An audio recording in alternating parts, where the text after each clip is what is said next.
এই জাদুবিদ্যা সত্য, এবং এখনকার অনেক ভণ্ড যে কবিরাজগুলো বের হয়েছে, এরা জিনকে তাবে করে নিয়ে এই জিনদের মধ্য দিয়ে মানুষের মধ্যে জাদু ছড়িয়ে দিয়েছে, এবং এর ফলশ্রুতিতে বহু পরিবার ধ্বংস হয়ে যাচ্ছে। এই জাদুবিদ্যা সত্য।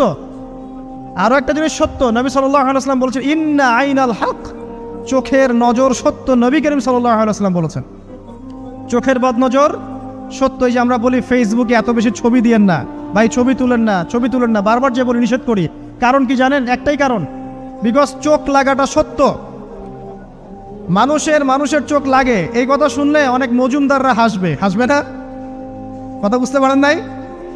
কিন্তু এটা সত্য, কারণ নবী করিম সাল্লাল্লাহু আলাইহি ওয়াসাল্লাম যা বলেছেন সাদাকাল্লাহু ওয়া সাদাকা রাসূলুহুল কারীম, নবী যা বলেছেন, আল্লাহ যা বলেছেন চিরায়ত সত্য, এর বাইরে কোনো সত্য আছে? আচ্ছা দেখেন, আমি বললাম যে জাদুবিদ্যা সত্য। এই জাদুবিদ্যার চর্চা মানুষ করে, এখনও করে, এবং এই জাদু দিয়ে মানুষের ক্ষতি করার জন্য জিনের প্রয়োজন হয়, দুষ্ট জিন। এই জিনগুলোকে মানুষ তাবে করে মানুষের ক্ষতি করার চেষ্টা করে। দেখবেন এখন গ্রামে গঞ্জে শহরে সব জায়গায় ছড়িয়ে পড়েছে না? দেখবেন, খুব সতর্ক থাকবেন। আমি পরে সলিউশন বলছি আপনাদেরকে।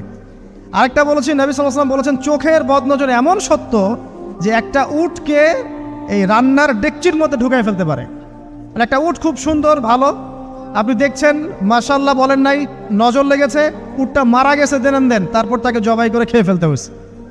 একজন সাহাবী গোসল করছিলেন, গোসল, এটা হাদিস সহিহ, এই যে আলেম ওলামা যারা আছেন তারা জানেন যে এই হাদিস সহিহ। একজন সাহাবী গোসল করছেন, তার গায়ের চামড়াটা খুব সুন্দর ছিল, একদম স্কিনটা অনেক সুন্দর থাকে না এমন কিছু মানুষ?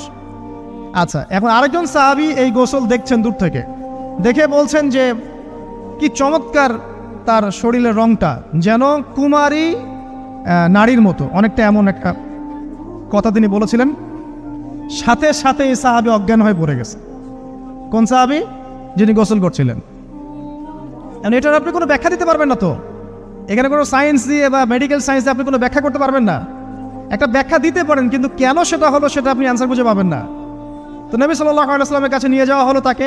তিনি বললেন যে এই ব্যক্তির ব্যাপারে কি কেউ ভালো মন্দ কিছু বলেছিল? তখন একজন সাহাবী বললেন হ্যাঁ, অমুকে বলেছে এর স্কিনটা অনেক সুন্দর, তো ওকে ডেকে নিয়ে আসুন। ওকে ডেকে আনা হলো। ডেকে আনার পর নবীজি তাকে অনেক শাসালেন, তোমরা তোমাদের ভাইদেরকে কি মেরে ফেলতে চাও? তখন এই সাহাবী তো অবাক, আমি আবার কখন মারতে চাইলাম ইয়া রাসূলুল্লাহ? আমি তো মারতে চাই নাই, আমি তো খালি বলেছি যে তার গায়ের রংটা অনেক সুন্দর। তখন তিনি বললেন, কেন তুমি সুবহানাল্লাহ বললে না, কেন তুমি মাশাআল্লাহ বললে না? যখন মাশাআল্লাহ বলবেন, সুবহানাল্লাহ বলবেন, নজরটা লাগবে না। আর যখন আপনি মাশাআল্লাহ বলবেন না, সুবহানাল্লাহ বলবেন না, দেখবেন নজর লেগে গেছে।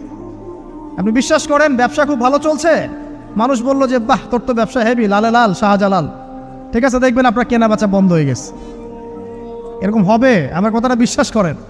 এটা কিন্তু সায়েন্স প্রমাণ করতে পারবে না, আল্লাহ এবং তার রাসূল বলেছেন, তার উপরে কোনো সত্য নেই। আছে সূরা কাহফ 29 নম্বর আয়াত পড়ে দেখেন, আল্লাহ পাক বলছেন ওয়াকুলিল হাক্কু মির রাব্বিকুম, সত্য সেটাই যা তোমার রবের পক্ষ থেকে আসে।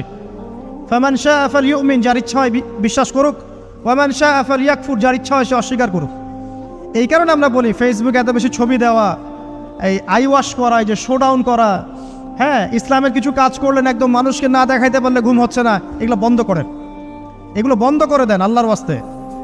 অফলাইনে কাজ করেন, নিজেকে গোপন করার চেষ্টা করেন। যত বেশি মানুষের কাছে নিজেকে এক্সপোজ করবেন, কাজের বরকত কমে যাবে, কাজের বরকত কমে যাবে, চোখ লাগবে, নজর লাগবে।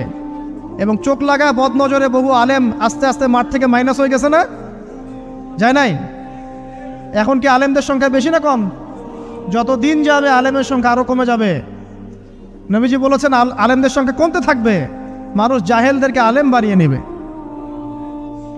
তো প্রিয় ভাইরা, জাদুবিদ্যা সত্য, চোখের বদনজর সত্য, রাতের এই অনিষ্টগুলো সত্য, রাতের বেলা অনেক ক্ষতি আছে। এই জন্য নবীজি বলছেন বাচ্চাদেরকে বাইরে বের করো না, এবং তোমরাও রাত যখন গভীর হবে তখন এদিক ওদিক ঘোরাফেরা করো না। দেখবেন রাত যত গভীর হয় আমাদের শহরগুলো তত জীবিত হয়, তাই না? তাই না?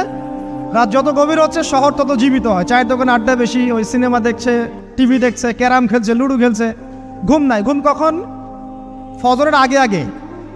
ফজরের নামাজ কিন্তু নাই, ফজরের ঠিক আগে আগে, আবার ওই যে জোহরের নামাজের সঙ্গে উঠতেছে। এখন আমাকে বলেন, এরকম জেনারেশনকে দিয়ে কি আসলে ইসলামের কোনো খেদমত হবে? আচ্ছা, নবীজি রাতের বেলা আর্লি ঘুমাতেন, আল্লাহ পাক আমাদের সবাইকে তাড়াতাড়ি ঘুমানোর তৌফিক দান করুন। হ্যাঁ, আপনি ইলিম চর্চা